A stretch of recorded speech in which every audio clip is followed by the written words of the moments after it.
Hello and welcome to Route 99.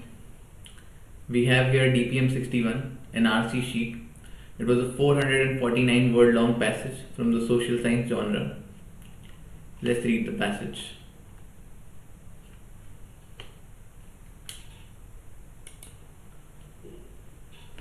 As the climate crisis increasingly alters the planet, indigenous people around the world are disproportionately affected. The livelihood, identities, and well beings have traditionally relied on lands and natural resources, and the regions they inhabit are susceptible to extreme weather events such as heat waves, droughts, heavy rainfall, and the thawing of permafrost.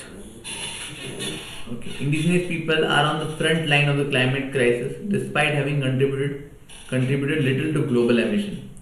So the indigenous population is suffering a lot due to climate changes, alterations in climate, alteration in the planet, despite not having polluted the world much, despite having contributed little to the global emissions.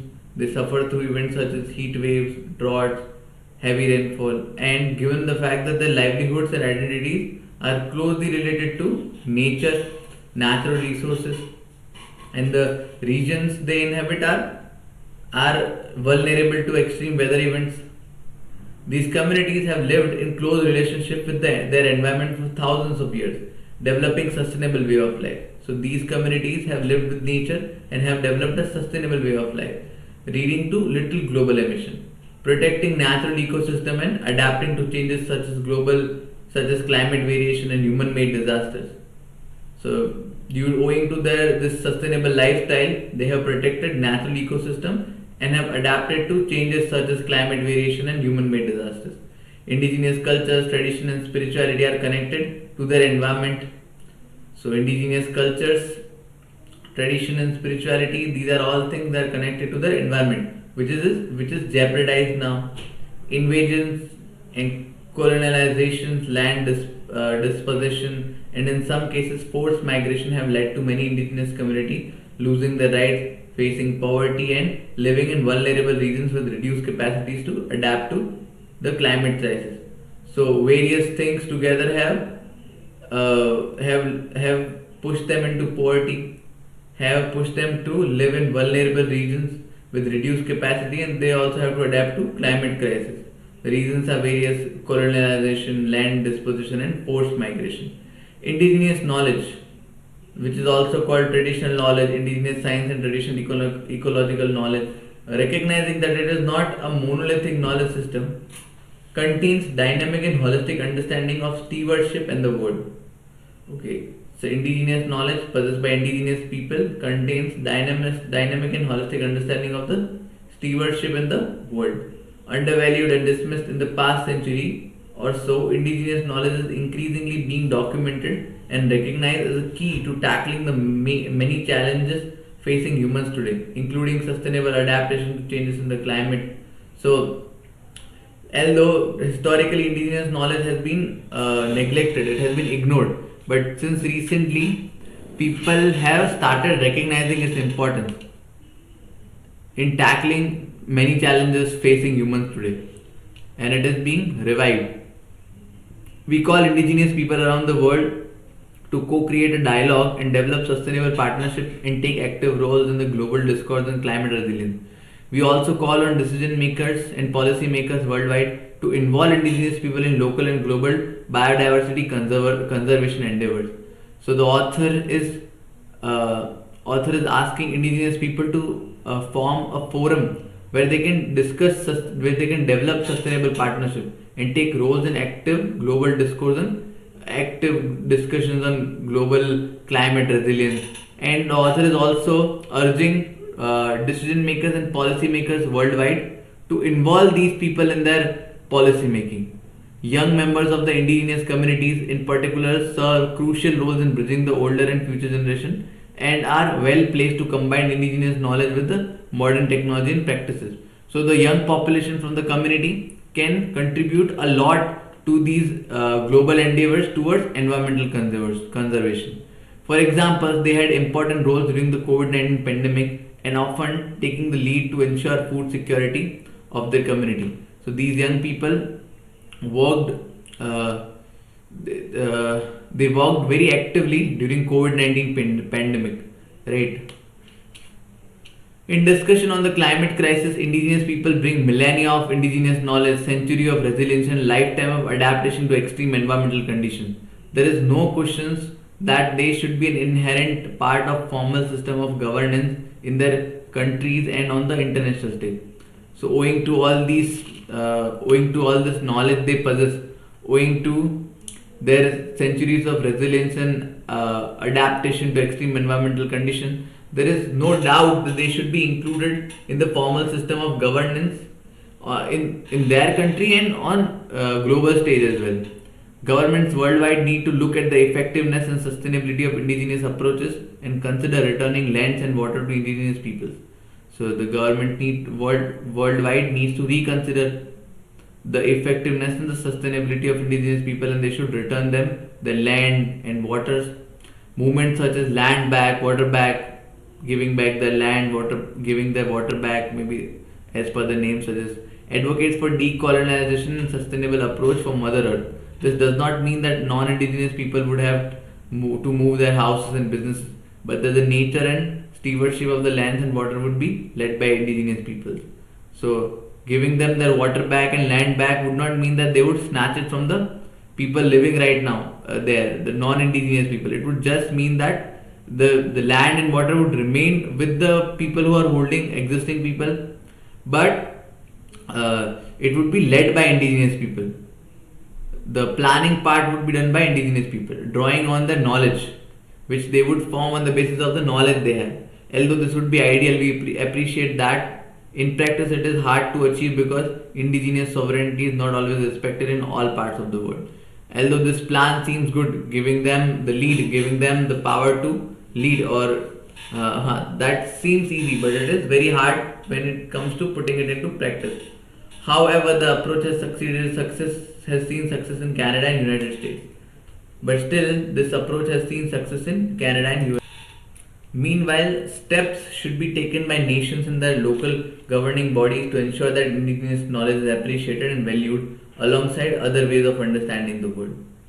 So with other ways which we are using right now to understand the world, indigenous knowledge should also be taken into consideration. This involves reform to science education system. Okay.